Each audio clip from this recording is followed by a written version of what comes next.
Can I get you to hold that side? Yeah, sure. Thank you kindly. Oh, thanks. Thank you.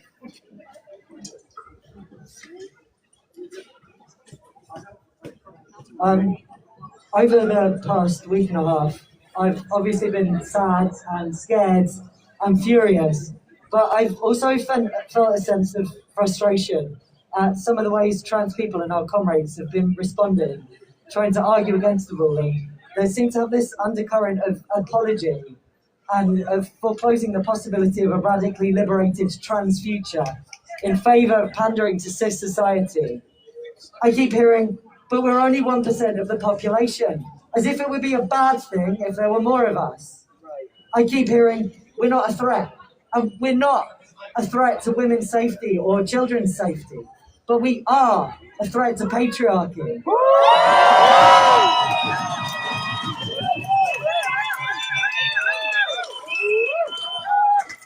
Just our existence as trans people who break out of the little boxes we were supposed to be confined to is a threat to a power structure that's been cast as natural and inevitable.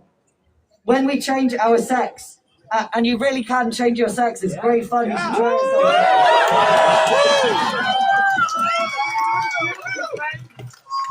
When we change our sex or form non-traditional family structures and support structures, we become a threat to the continued existence of the nuclear family and all its patriarchal violence.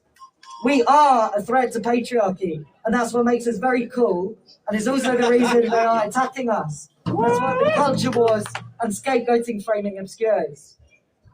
We keep trying to make ourselves more normal and more acceptable to gain a few rights, which, like Riley correctly said, are small affordances grudgingly given to the less marginalised in our community by people outside our community who can and will take them away again when the next group of wealthy people decides the current patriarchal structure suits them just fine, actually. Thank you very much.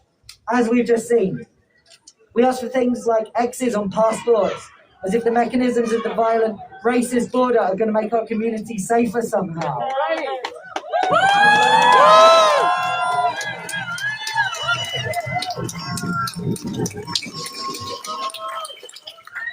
The border won't save you, and rights won't liberate you.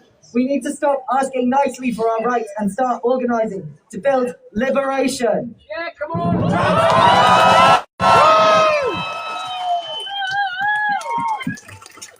This word again, liberation, what does it mean? It doesn't mean that poor trans CEOs or non-binary cops or gender fluid judges who can bring down a boot with pride flag laces on the necks of whoever happens to be a target at any given time. It means a radical restructuring of society so there's no one at the top who can direct all the violence of the state to restrict trans possibility in the world.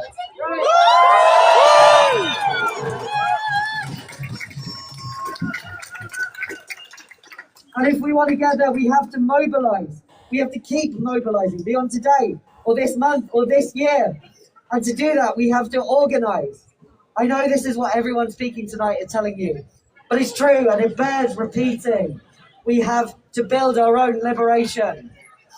Now, there's probably many of you thinking to yourselves that I'm a naive idealist and that the realistic way forward is to loudly but politely make reasonable requests to the government or the courts or something like that. If so, I'd like to remind you that at the moment, many people in positions of power consider our request to exist as trans people in this world unreasonable. Before you wave away what I'm saying as utopian daydreaming, I want to challenge you to go and get involved with some mutual aid or direct action.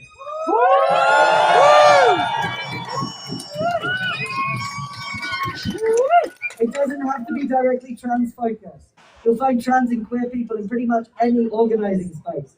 And whatever you do, you'll be making a difference to trans people's lives. Maybe you're in a position to go and do something spicy with Palestine Action. Maybe you can help Trans Liberation Cambridge with setting up for one of our events. Maybe you can't get out much, but you can wrangle the hell out of a spreadsheet for Cambridge Community Kitchen.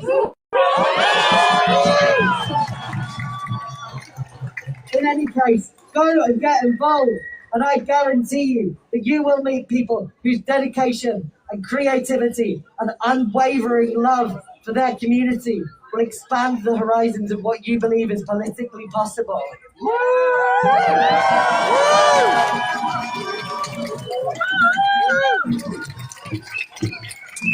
I know I've met lots of people like that. Find people who believe in the same things you do and make something of all your anger and grief. Don't let it fester. Get weirder, get revolting, get organized.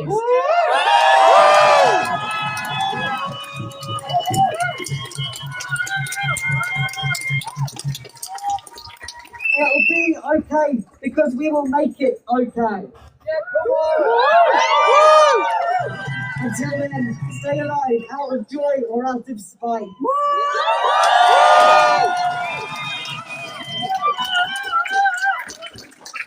I wanted to leave you with a brief passage from a book many of you will be familiar with. And if you're not, go home and read it. It's called The Faggots and Their Friends Between Revolutions.